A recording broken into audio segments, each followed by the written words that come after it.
Have you ever been on a safari and wondered, how did the guide see that leopard? You're staring into the bush, seeing nothing but grass and trees.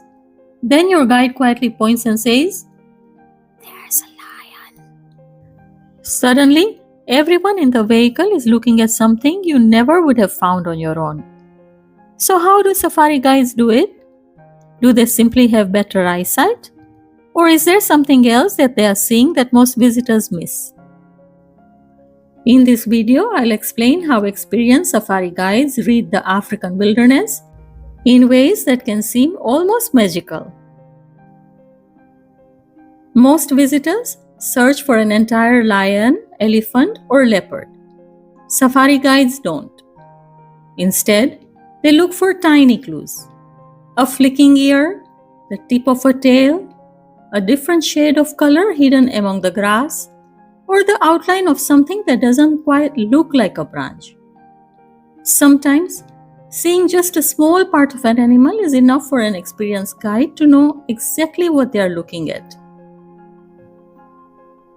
A safari guide isn't only watching for animals, they are watching everything around them. Fresh footprints crossing the road may tell them an elephant passed only minutes earlier. Birds suddenly flying up from the grass can reveal movement below. Vultures circling overhead may suggest there is a recent kill nearby. Monkeys, baboons, and antelope often give alarm calls when they spot a predator, and experienced guides learn to recognize those sounds. Nature is constantly leaving clues. Guides simply learn how to read them. The secret isn't extraordinary eyesight. It's years of experience. Many safari guides spend thousands of hours in the bush learning to notice the smallest details that most of us would simply walk or drive past. They learn where lions like to rest during the hottest part of the day, which trees leopards often choose, where elephants usually cross after rain. It's a bit like knowing your own neighborhood. The more time you spend there, the more you begin to notice. Something many visitors don't realize is that safari guiding is also about teamwork.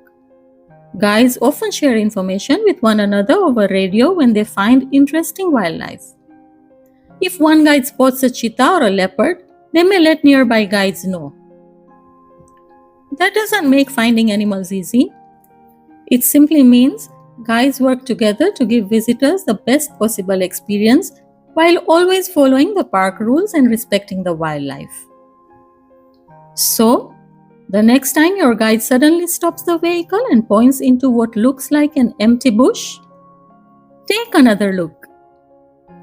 Chances are they are seeing a story that nature has been quietly telling all along. And once you begin to notice those little clues yourself, safari becomes even more magical. If there is something about Tanzania you have always wondered, let me know in the comments.